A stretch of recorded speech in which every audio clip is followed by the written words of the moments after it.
Alright. एक दो चीज़ें लोड फ्लो से रिगार्डिंग, जो हमने न्यूटन रैप्सन मेथड पढ़ा था उसमें माइंड इट कि उसमें there are two ways to proceed with polar और रेक्टेंगुलर।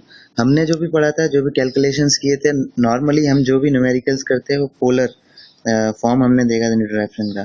ठीक है, if at all you will be attempting the numericals pertaining to Newton Raphson method में आप ध्यान रखें कि हम सारा कुछ पोलर वे में कर रहे थे, बिकॉज हमने जो डिफरेंशिएशन किया था वो हमने doh P I over doh magnitude of V and angle अलग अलग ऐसे करके किया था, rather than doh P I over doh real part and doh P I doh Q I upon doh reactive part और द इमेजिनरी पार्ट, ऐसे नहीं किया था।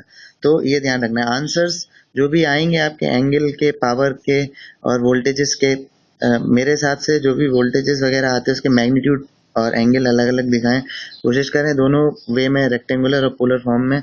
आप आंसर्स किसी भी, इन जनरल कोई भी कॉम्प्लेक्स आंसर किसी भी न्यूमेरिकल में आता है, इलेक्ट्रिकल में, तो उसको दोनों फॉर्म में अगर लेके, if you are pretty sure, क्योंकि हो सकता है एग्जामिनर के पास जो की है या जो वो जिस मेथोडोलॉजी चेक कर रहा है एक ही तरह का आंसर है उसके पास, तो he will not take care of, वो अपने पास कैलसी लेके नहीं बैठेगा कि इसने अगर इसमें निकाला सही है या नहीं। ठीक है।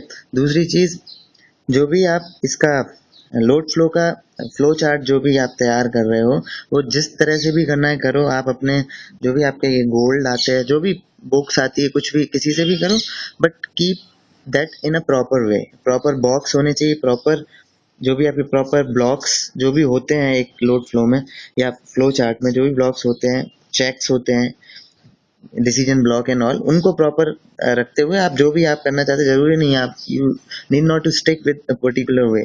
ठीक है। दूसरा एफडीएल है, फास्ट डिकेपल लोड फ्लो जो है, उसका एक बेसिक आइडिया आपने देख ही लिया होगा। ये जो आपका बुक है नागराथ कोठारी में बहुत अच्छे से दिया है, but need not to invest time this particular instant of time, fine.